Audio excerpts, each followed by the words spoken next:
Hola, ¿qué tal amigos de Canal Diseño MX? Yo soy Eric Guillermo Morales y hoy me encuentro aquí precisamente en este lugar, en esta mesa que para mí representa y todo este espacio que está lleno de libros, que está lleno de particularmente pues de objetos. Y precisamente inicio así porque es interesante hablar y más en cuestión de diseño sobre los objetos.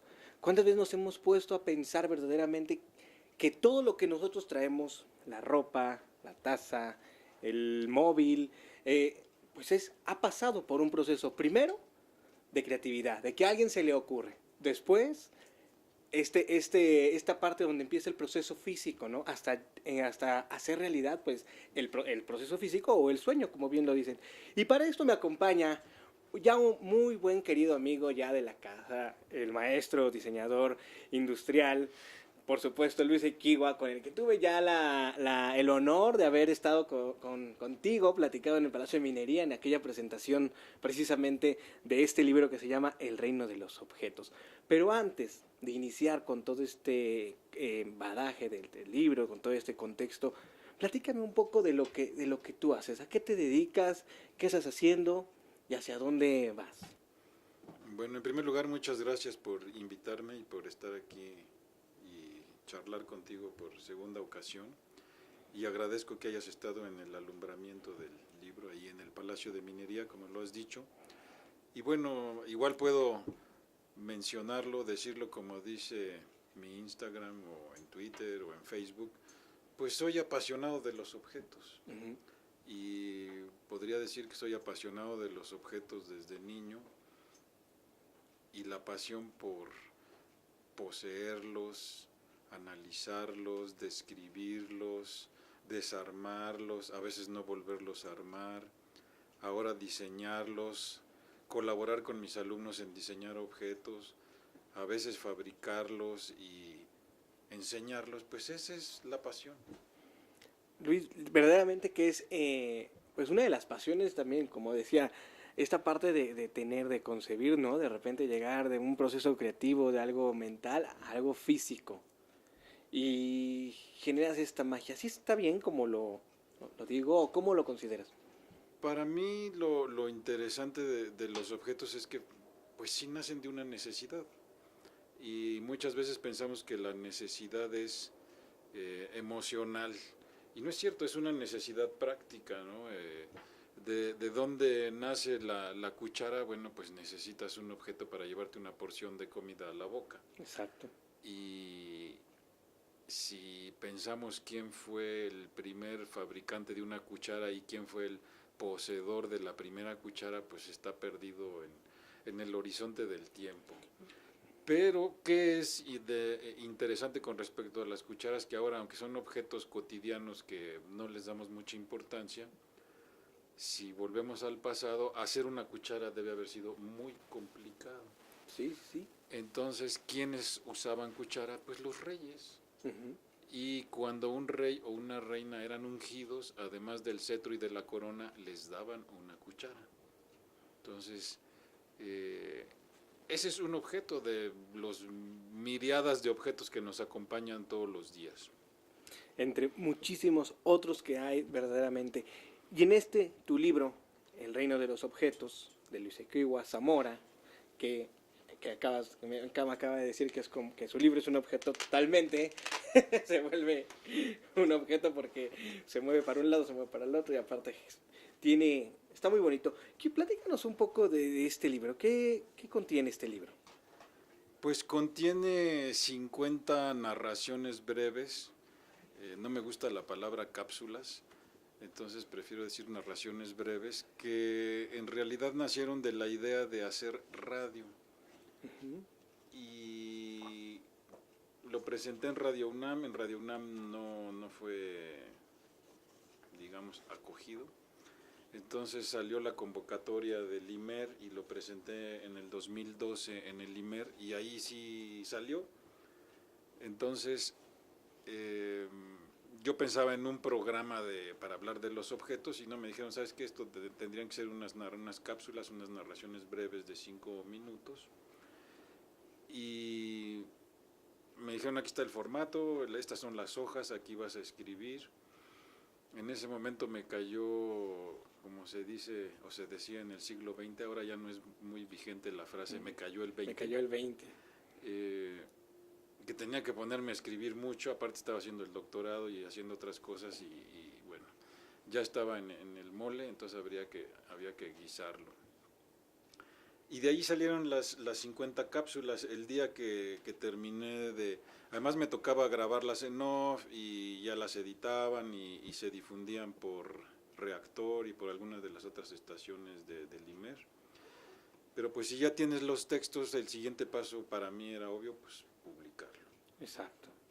¿Y cuál era la consigna del diseño del libro? Pues que fuera un libro en el que si lo que se buscaba era hablar de los objetos y ahora íbamos a tener los textos, que las ilustraciones no fueran unas ilustraciones literales, textuales, figurativas de cada objeto. Entonces, si volvemos a la cuchara, bueno, y tú revisas las ilustraciones, pues se insinúan de alguna manera los objetos, pero no están claramente... No están claros. Como aquí tenemos el fonógrafo, ¿no? El fonógrafo, que además es, en los términos contemporáneos es un aparato socialmente responsable. Porque no le puedes subir el volumen y si hay fiesta no puedes echarle a perder la noche a los vecinos. O sea, tiene un solo volumen y nada más se va a escuchar en el entorno en el que está puesto el aparato. Por eso es socialmente responsable. Y entonces esta cápsula pasaba por la IMER.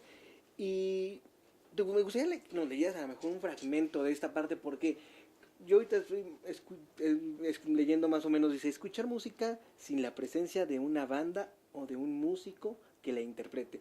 Pero que me expliques más. A ver, yo quiero que nos lo hagas tú como lo hacías en la IMER, como si esto se volviera tipo muy radiofónico, y por eso el fonógrafo, que es uno de los aparatos más bonitos. Tengo que aprendí en el IMER que leer sentado a mí no es lo mío, como se dice, entonces tenía que hacerlo parado, pero lo voy a hacer sentado. Entonces, el fonógrafo. Escuchar música sin la presencia de una banda o de un músico que la interprete en tiempos de Beethoven parecía imposible. Alucinante, incluso sería una blasfemia, una locura. Pero lo que ahora es cotidiano para nosotros, grabar sonido y luego reproducirlo, fue un proceso posible hasta mediados del siglo XIX. Edison diseñó el primer objeto capaz de reproducir el sonido a partir de un cilindro en el que previamente se habían grabado las vibraciones sonoras. Música sin orquesta. Es obvio que la calidad de reproducción del fonógrafo no es equiparable al de los dispositivos del siglo XX. El siglo XX. Mire que ahora estas ideas, cuando tú ibas escribiendo esto, ¿qué es lo que te generaba? Te imaginabas, por supuesto, el objeto, ¿no? De entrada. ¿Qué es lo que iba surgiendo? ¿Cómo ibas dando estas conexiones con cada palabra? Porque aparte son textos, pues un poco, quizá para radio, en mi experiencia, un poco largos. Pero a ver, platica, ¿cómo? Sí son largos, pero bueno, pensábamos que, y además editados, que le cortan las respiraciones y todo eso. Bueno, te decía más chiquito. Pero el chiste es que fueran en 5 minutos y la idea básica, fundamental en mi caso, era pues que la gente entendiera en palabras muy coloquiales qué es lo que hacemos los diseñadores industriales. Lo que tú dijiste al principio, de dónde o por qué nacen los objetos y cómo es que los diseñadores configuramos la geometría de un objeto, la forma de un objeto, a partir del principio utilitario o práctico del objeto, de la relación con el cuerpo del usuario, esto que se llama ergonomía. La estética, por supuesto, esto que te atrae y que te gusta o te disgusta a partir del objeto, y cómo se va a producir. Los diseñadores sabemos desde un principio con qué máquinas y con qué materiales estamos pensando que va a ser el objeto que vamos a diseñar. Entonces, en estos 5 minutos había que decir todo eso. Claro. Y otra parte importante era un poquito, sin entrar en ideas muy intelectuales de citas y de autores, pues decir de dónde nació el WC.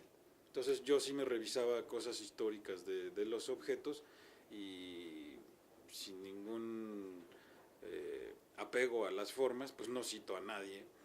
Si estamos pensando en globalidad y en usuarios y en hacer una cosa de divulgación, bueno, pues a alguien se le ocurrió por cierta razón hacer el WC, que por cierto, el WC, que fue en Inglaterra, la primera vez que se le ocurrió a su diseñador y fabricante ponerlo en un aparador, las señoras se cruzaban a la banqueta de enfrente porque les daba vergüenza pasar enfrente de ese objeto pecaminoso. Okay. No, bueno, y la verdad es que muy interesante porque es una colección de varios objetos, como dices, de la vida cotidiana, ¿no? El bolígrafo, extensión eléctrica, el cuchillo, la coladera, la bicicleta, que hoy es uno de los instrumentos de transporte, ¿no? Que se utilizan de primera mano, el tenedor.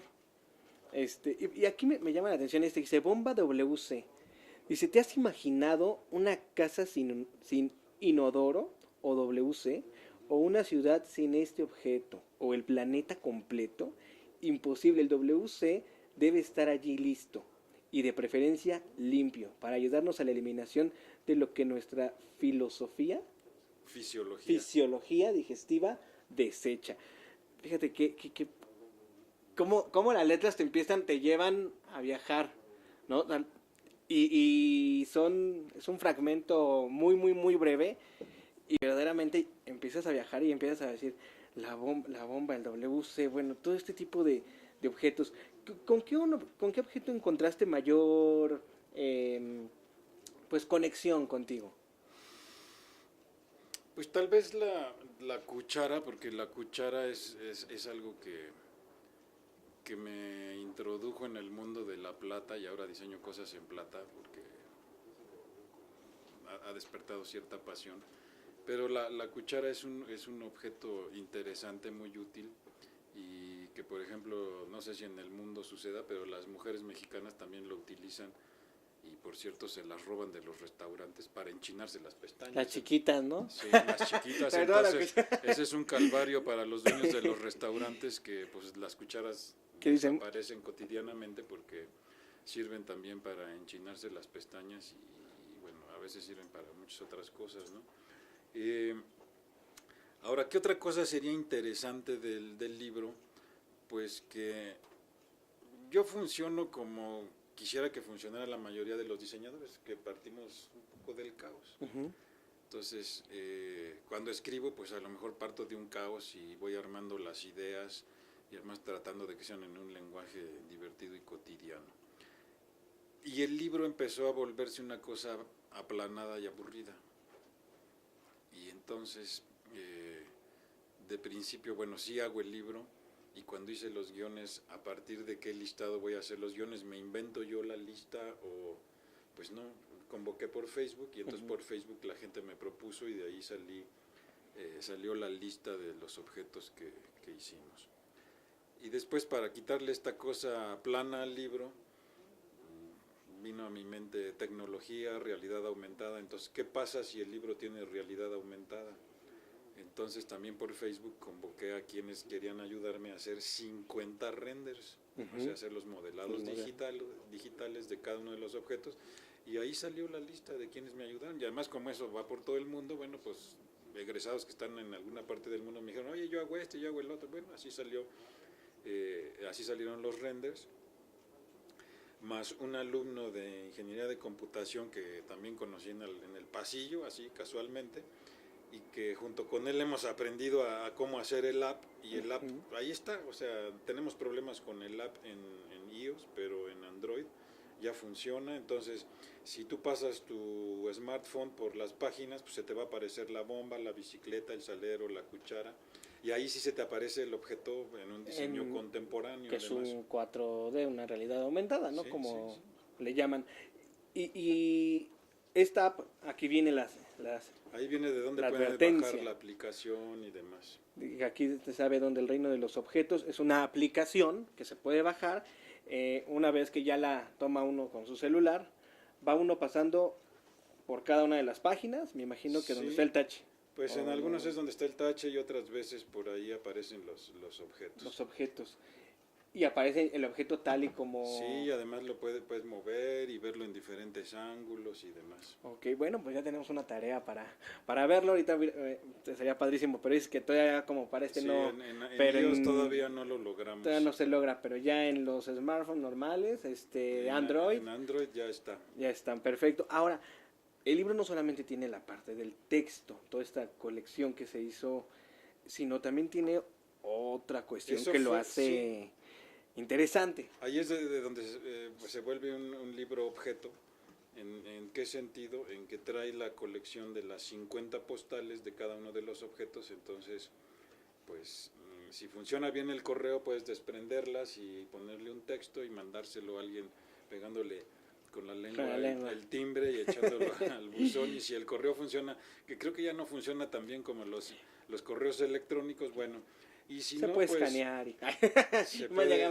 si no quieres destrozar tu colección de postales, pues las escaneas y se las mandas electrónicamente. Pero el chiste es que las puedes desprender y regalarlas o enviarlas, ¿no? Y eso fue idea de Amaranta, que fue la niña que hizo el diseño gráfico y que ha gustado muchísimo, por cierto. Está padrísimo, porque lo hace algo, no solo el valor del libro ya tiene ese valor, ¿no? Letras, el contenido, pero que ahora se vuelva algo así, que algo coleccionable, genera también un valor artístico, un valor emocional, un valor que lo haces todavía pues muchísimo más. Ahora, hablando de cada uno de estos objetos como tales, que también representan un valor, porque en algún momento en la vida, ¿quién no ha tenido un abrelatas, un cepillo de dientes, una cuchara, unos lentes, un salero? Hay unos que no has tenido y a lo mejor ahorita no lo vas a querer tener, y esos son sobre todo la última cápsula. Entonces yo les digo, lo puedes leer en desorden porque en realidad no hay ningún orden, excepto las últimas dos. El día que hayas leído las 48 primeras cápsulas, puedes hacer el viaje a leer las últimas dos. Y leyendo las últimas dos, te das cuenta que podemos caer en el efecto Aladino. Sí. Y ya no voy a decir más. Entonces, pues es interesante y es también ¿qué representaría el libro? Pues que yo pertenezco a los que han inundado el mundo con objetos, y los diseñadores pues somos a lo mejor un poco culpables de inundar y de seguir inundando el mundo de objetos, pero sin duda hay una relación muy especial entre el Homo sapiens y los objetos. ¿Tú coleccionas objetos? Pues en cierta medida, a veces por compulsión comercial, entonces ya muchas veces veo los objetos y pues hago la degustación visual, pero ya no los compro porque si no te conviertes en museo. En museo, sí, ya. Bueno, pues totalmente es un gran libro, contiene estas 50 narraciones, como tú lo dices. ¿Esas narraciones se pueden encontrar en alguna plataforma o de la IMER o ya quién sabe dónde quedó ahí? Pues no, lo que pasa es cambio de sexenio, cambio de administración, y sí estuvieron algunas en los podcasts, estaban de hecho la página sigue apareciendo, si le pones El Reino de los Objetos aparece la página del IMER, pero nada más está un texto y no están los podcasts. No están los podcasts. Pues no sé, igual en algún momento hago el siguiente esfuerzo y trato de colocarlos en alguna parte, si se puede en la UNAM, a través de la UNAM tenerlos ahí. Claro, interesante. De hecho, los derechos de autor yo los cedí al IMER, pero cuando hice el libro solicité que también la UNAM pudiera utilizarlos, y pues no hay problema porque los dos son organismos totalmente federales de alguna manera, y porque permisionados. Ninguno de los dos tiene fines de lucro, entonces. Exactamente. Bueno, y si no, pues también Canal Diseño estaría muy feliz, ¿verdad? de tener estas narrativas, de escucharte, por supuesto, con nosotros. Por ahí están, sí. Y que te quedes aquí en casa, porque te digo, ya algunos de las personas que nos han seguido, pues sabrán que fue la primera persona que entrevisté en Canal Diseño MX. Entonces eres mi padrino. Entonces, sí. O yo soy tu padrino. Tú eres mi padrino del Canal Diseño. Y por eso es que ahora que nos sentamos en esta mesa, que es un objeto, y que nos vamos a platicar precisamente de este libro, que nos habla, pues con una de las palabras de cuando empezamos este proyecto fue: todo lo que ves es diseño.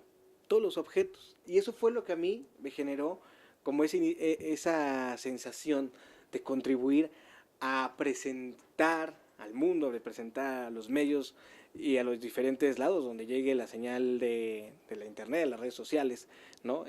Pues el diseño. Y el diseño que se está haciendo hoy en día en México, que de verdad es algo que es muy enriquecedor y sobre todo, bueno, las nuevas generaciones que vienen atrás, pues saber que también hay un nicho ahí, ¿no? Donde que se puede explotar bastante.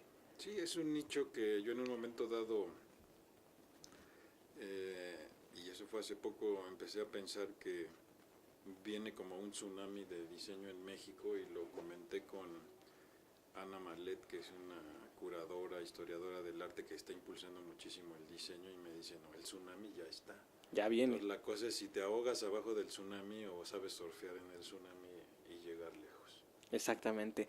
Luis Equigua, muchísimas gracias por estar con nosotros en Canal Diseño MX. Esa es tu casa, por supuesto. Te queremos para que nos sigas platicando cada proyecto, cada cuestión que estés realizando.